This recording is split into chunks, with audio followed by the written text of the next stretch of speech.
ธนาคารแห่งสปป.ลาวชี้แจงเพิ่มเติมเกี่ยวกับการนำใช้เงินกีบสำหรับภายในท่านพานุศักดิ์ แกนวงศ์พระจันทร์หัวหน้าห้องการธนาคารแห่งสปป.ลาวขอเรียกร้องมายังบรรดาท่านจงให้การร่วมมือส่งเสริมการนำใช้เงินกีบ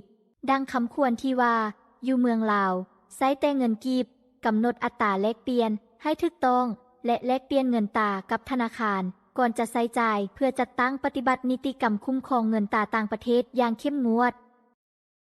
สบายดีบรรดาท่านแขกผู้มีเกียรติทั้งหลายข้าพเจ้าพานุศักดิ์ แกนวงศ์พระจันทร์หัวหน้าองค์การธนาคารแห่งสปป.ลาวข้าพเจ้าขออนุญาตต่างหน้าให้ธนาคารแห่งสปป.ลาวขอถือเป็นเกียรติแจ้งมายังบรรดาท่านทราบอย่างทั่วถึงกันว่าจากความตื่นตัวของสังคมที่พ่อค้าชาวขาย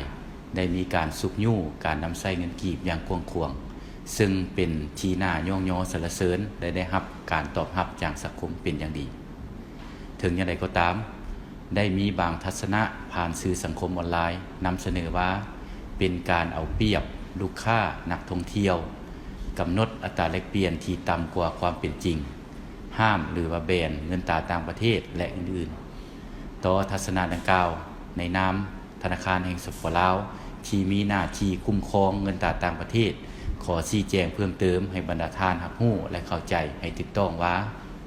อิงตามกฎหมายว่าด้วยการคุ้มครองเงินตราต่างประเทศฉบับปรับปรุงที่มีผลบังคับใช้ในเดือนกรกฎาคมปี 2022ได้กำหนดคือดังนี้ 1. เงินกีบเท่านั้นที่เป็นสื่อกลางในการชำระรับชำระที่ถูกต้องตามกฎหมาย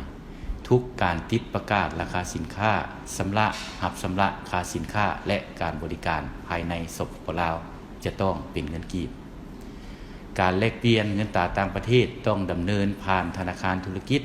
และหน่วยบริการของธนาคารธุรกิจที่ได้รับอนุญาตเท่านั้น 3. การกำหนดอัตราแลกเปลี่ยนแม้นธนาคารธุรกิจเป็นผู้กำหนดเพียงผู้เดียวการกำหนดราคาค่าสินค้าและการบริการต้องอิงใส่อัตราแลกเปลี่ยนของธนาคารจึงถือว่าถูกต้องตามกฎหมายบุคคลนิติบุคคลการจัดตั้งสามารถครอบครองเงินตราต่างประเทศมีบัญชีเงินฝากเป็นเงินตราต่างประเทศและดำเนินธุรกรรมเงินตราต่างประเทศ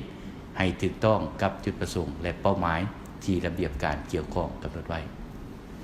สำหรับความตื่นตัวของสังคมในการส่งเสริมการนำใช้เงินกีบในระยะผ่านมา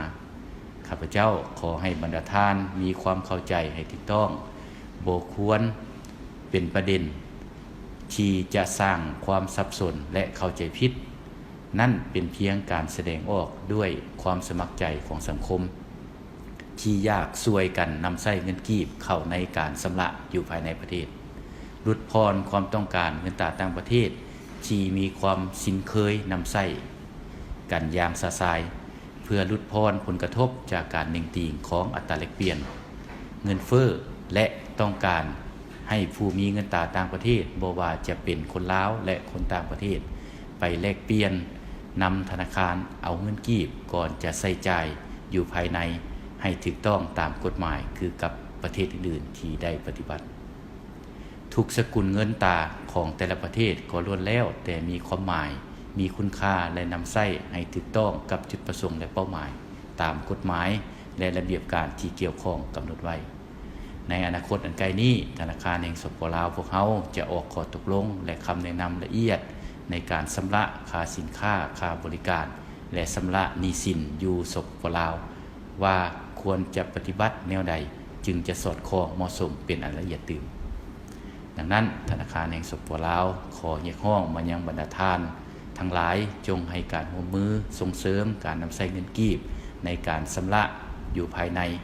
ให้มันสอดคล้องกับคำขวัญที่ว่าอยู่เมืองลาวใช้แต่เงินกีบการกำหนดอัตราแลกเปลี่ยนจะต้องให้ถูกต้องและแลกเปลี่ยนเงินตรากับธนาคารก่อนจะใช้จ่าย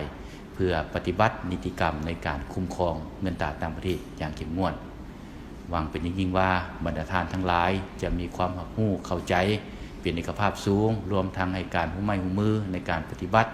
ระเบียบกฎหมายที่ติดพันกับการคุ้มครองเงินตราต่างประเทศอย่างเข้มงวดด้วยขอขอบใจ